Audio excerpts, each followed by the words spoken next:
సహజంగానే ఇంతసేపు చాలామంది మాట్లాడుతుంటే, చాలామంది పెద్ద మనుషులు మాట్లాడుతుంటే వాళ్ళ అమూల్యమైనటువంటి అంశాలని, ఆకాంక్షలని, ఆశయాలని, ఆశలని అన్నీ వింటున్న సందర్భంలో నాకు మాట ఏమనిపించిందంటే, నేను మాట్లాడితే చాలా కరుకుగా, చాలా ఒగరుగా, చాలా చేదుగా, నన్ను చంపేంత ప్రశ్నాత్మకంగా ఉంటుంది. అది చాలామందికి నచ్చకపోవచ్చు. వాళ్ళకు నచ్చుతలేదంటేనే నేను గెలుస్తున్నానని బాగా నమ్ముతా. అందుకే ఇట్నే మాట్లాడతా. ఇక్కడ విషయం ఏంటంటే, కులం అర్థమైతే కులోని మాదవుతాడు, కులం అర్థమైతే కులోని మాదవుతాడు, మతం అర్థమైతే మతోన్మాదవుతాడు, తల్లి పురిటి నొప్పుల బాధ అర్థమైతే ఆ కొడుకు ఇంకొక తండ్రి అవుతాడు. కానీ ఈ పుడమి నొప్పులు పసిగట్టిన కొడుకు ఒక విప్లవకారుడైతాడు, వాణ్ణే మహనీయుడు అంటారు. ఇది మనం ఫస్ట్ ఆఫ్ ఆల్ ఇది గుర్తుపెట్టుకోవాలి. ఇది గుర్తుపెట్టుకోకుండా మనం ఇదేదో మాట్లాడుకుంటూ పోతే సమాజానికి ఏం చెప్తున్నాం? 1,00,000 పేజీల పుస్తకాన్ని ఒకే 3 నిమిషాల పాటలో చెప్పగలిగేటువంటి దమ్ము కలిగినటువంటి 145 కోట్ల జనాభా కలిగినటువంటి అఖండ భారతదేశంలో పుట్టినటువంటి బిడ్డల్లో పాట రాసి, పాట పాడి సమాజానికి వినిపించేటువంటి సత్తా కలిగినటువంటి బిడ్డలు కలిగినటువంటి అంటరాని గర్భంలో పుట్టినటువంటి శ్రీకాంత్ లాంటి కోట్లాది మంది బిడ్డలు కన్నటువంటి తల్లులకు మనం ఎన్ని నివాళులు అర్పించినా తక్కువనే. ఎందుకనంటే చాలా మంది అంటుంటారు, ఏం రా నాయన ఈ సుఖరాం నడిచి ఈనడా లేకపోతే ఇట్నే మాట్లాడతాడా అంటే, గిట్టనే మాట్లాడతా భయ్. ఎందుకు ఇట్లా మాట్లాడతా అంటే, నేను పుట్టినటువంటి నన్ను కన్నటువంటి గర్భానికి ఆ పొగరున్నది, నన్ను కన్న గర్భానికి ఆ పొగరున్నది. ఈ పొగరు ఇట్టనే ఉంటుంది నేను బొందాకు పోయేదాకా. అలాంటి పొగరుతోను కలిగినటువంటి తల్లే శ్రీకాంత్ను కన్నది. అందుకే ఉస్మానియాకు తోలింది. ఇది మనం గుర్తుపెట్టుకోవాలి. ఇంకొక మాట, ఈ వేదిక చెప్పొచ్చో చెప్పరాదో కానీ ఖచ్చితంగా చెప్పాల్సింది. ఎందుకనంటే, రేపు తెల్లారితే అంటే రేపు అంటే రేపు కాదు, రేపు తెల్లారితే బాబాసాహెబ్ అంబేద్కర్ మనం ఏ స్వేచ్ఛతోనైతే బతుకుతున్నామో ఆ స్వేచ్ఛకు పురిటి నొప్పులు తీసినటువంటి బాబాసాహెబ్ అంబేద్కర్ రేపు పొద్దుగల్లా బగబగమండే మిట్ట మధ్యాహ్నపు సూర్యుని కింద బాపనిజం నిప్పుల తానం చేయించబోతున్నది. ఇది మనం పసిగట్టాల బిడ్డ, లేకపోతే చచ్చిపోతాం రా. ఈ సంస్మరణ సభలు కాదు, మనల్ని చంపుతారా నాయన. ఇది ఫస్ట్ ఇది గుర్తుపెట్టుకోరి. ఎందుకు ఈ మాట అంటున్నాడు నేనంటే, ఇవాళ సుఖరాం నరసయ్య మాట్లాడుతున్నాడు, పాట పాడుతున్నాడు, ఇవన్నీ జరుగుతున్నాయి అంటే రాజ్యాంగంలో బాబా ప్రకటన స్వేచ్ఛ ఉన్నది కాబట్టి, బాబాసాహెబ్ అంబేద్కర్ రాసినాడు కాబట్టి నేను ఇక్కడ నిలబడి మాట్లాడగలుగుతున్నా. లేకపోతే నేనే మాట్లాడా, మీరు మాట్లాడరా?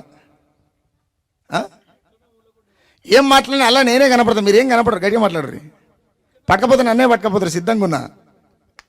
క్లియర్గా ఇది గుర్తుపెట్టుకోరు. అవునా కాదా? అసలు మొన్న గణతంత్రం రోజు నాకు ఒక బ్రదర్, ఒక యూట్యూబ్ ఛానల్, అతను పేరు చెప్పొద్దు, అన్న ఈ గణతంత్ర దేశంలో ఈ దేశం బాగోగుల గురించి చెప్పాలనుకుంటే ఏం చెప్తారు అని అడిగిండు. నేను సింపుల్ ఒక ఆన్సర్ ఏం చెప్పినంటే, చాలా బాధతోని, చాలా నొప్పులతోని, చాలా దుఃఖంతోని, గణతంత్ర దేశంలో మా అమ్మ ప్రాణము కంటే విలువైనటువంటి మానాన్ని అమ్ముకొని బతుకుతున్నది. ఇది గణతంత్రం ఎత్తైతుంది, ఇది గతి లేని దేశం కదా అని అన్నా. ఎందుకు ఈ మాట అన్నా అంటే, ప్రాక్టికల్గా నిజం కదా, వాస్తవమే కదా కాదా? నాకు తెలిసిన ఒక అన్న ఒక పాట రాసిండు పాలమూరుల మీద. పలకవేమే రామ చిలక మా పాలమూరు ప్రజలు పని పాట లేదని పల్లిడిసి ప్రస్తులతో వలసెల్లుతుండ్రాని, పలకవేమే రామ చిలక మా లంబడక్కల బాధ చెప్పనక్కరలేదు. ఎర్ర బుర్రగా ఉంటే ఏడిపించి ఎంటబడి కాళ్ళు పట్టిన గాని కనికరించని వాళ్ళు చెరబట్టి చెల్లెళ్ళ చెరిసి సంపిండ్రాట. ఏమనుకొచ్చింది గణతంత్రం? యాడున్నది? మా అమ్మ నాకు పాలిస్తందుకు కావలసినటువంటి పౌష్టిక ఆహారాన్ని తినటందుకు నన్ను ఏ ద్వారం నుంచి అయితే బయటికి తీసుకొచ్చిందో అదే ద్వారాన్ని మనసు చంపుకొని గుండె బగిలిపోయి రక్తం ఏరులై పారుతున్నటువంటి సందర్భాన్ని పరాయి పురుషుని దగ్గర జీవిస్తున్నది కదా. ఎవరికి వచ్చింది స్వతంత్రం? ఎవరికి వచ్చింది గణతంత్రం? నిజంగానే మా బాబాసాహెబ్ రాసినటువంటి భారత రాజ్యాంగాన్ని, ఈ మనువాద రాజ్యం అనేటువంటి రాజ్యం ప్లే చేస్తే రాజ్యం ఎవరి చేతులు ఉంటుంది? ఏమో ఇదన్నా చెప్పురా. బాబాసాహెబ్ అంబేద్కర్ రాసినటువంటి రాజ్యాంగం ప్రకారం ఆ రాజ్యాంగాన్ని ప్లే చేస్తే ఈ రాజ్యం ఎవరి చేతులు ఉంటుంది? ఏమో ఇది చెప్తుంది కూడా ఇబ్బంది పడతారేమా. ఒకటే గుర్తుపెట్టుకోవాలి, తిరుగుబాటు చేయలేనికి తిండే శత్రువు ఆయన. ఆయన ఇప్పుడు తినరా? ఏమి తినరా? మరి నోరుతో చెప్తానికి ఏం భయం అవుతుందేమే? నేను ఫస్ట్ చెప్పినా నేనే కనబడతాను. తిరుగుబాటు చేయలేనికి తిండే శత్రువు, బాగా గుర్తుపెట్టుకోవాలి. అంటే నేను ఎందుకు ఈ మాట చెప్తున్నా మీకంటే, ఇలా ఒక హిడ్మా తల్లి ఉన్నది. హిడ్మా జీవితకాలం అంతా ఒక 30 రూపాయలు ఒక లుంగి కొనిస్తాడు. హిడ్మా జీవితకాలం అంతా ఒక లుంగి 30 రూపాయలు ఇస్తాడు కదా. అదే 30 రూపాయలు మనం తాగే సిగరెట్ కూడా రాదు. ఆ కొనే లుంగి మనకు అండర్వేర్ కూడా రాదు. అలాంటి జీవితంలో ఈ భారతదేశ ప్రజలు బతుకుతున్నారు అంటే రాజ్యాంగాన్ని బతకనిస్తున్నట్టేనా? ఏమో అంత యువకులే ఎవరు? మీకు నెత్తురు ఏం మసులుతలేదానే? మేము చాలా దూరంకి వెళ్ళి మసిలి శ్రీకాంత్ దాకా వచ్చిన వీడికి తమన్కాడికి. మీకు ఎట్లా మసలేదు నాకు అర్థం కాదు. బాబాసాహెబ్ అంబేద్కర్ కడపలో పెట్టిన పిల్లలు చంపుకోవడానికి ఏమైనా తెలియతా కూడా పని పాటలేదు ఆయనకి? ఏమైనా ఉన్నదా లేదా?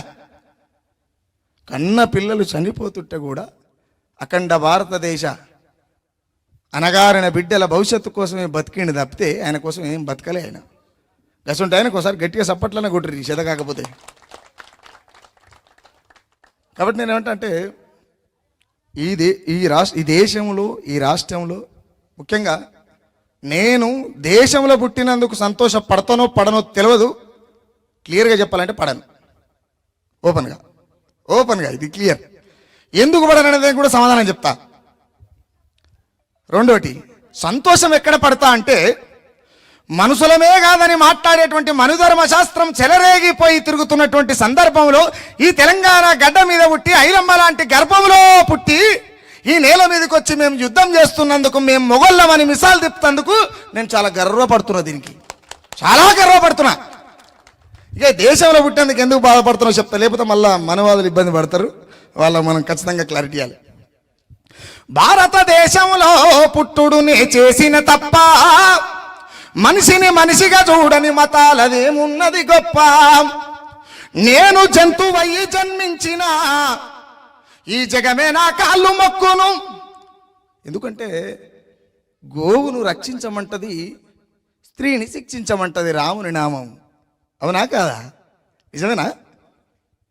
నేను జంతువయ్యి జన్మించిన ఈ జగమే నా కాళ్ళు మొక్కును. ఒకవేళ నేను బండరాయినైనా భగవంతుడాని పూజిద్దురు. భారతదేశంలో మనువాదం అంతులేని కుల గజ్జిమయం. భారతదేశంలో పుట్టుడునే చేసిన తప్ప, మనిషిని మనిషిగా చూడని మతాలదేమున్నది గొప్ప. చెదలకు పుట్టిన పుట్టకు పూజలు. అరే తల్లికి బిడ్డకు పాలియలేక తల్లి చెయ్యరాని పనులు చేస్తుంది భయ్.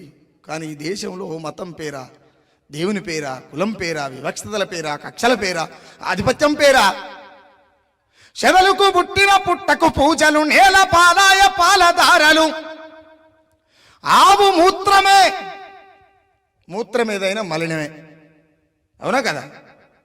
పోనీ ఇదన్నా తెలుసానే? శ్రీకాంత్ నువ్వు ఒక్కరిమే మేల్కొన్నట్టు మేమే ఊళ్ళా అందరూ సైలెంట్ కూర్చుంటారు.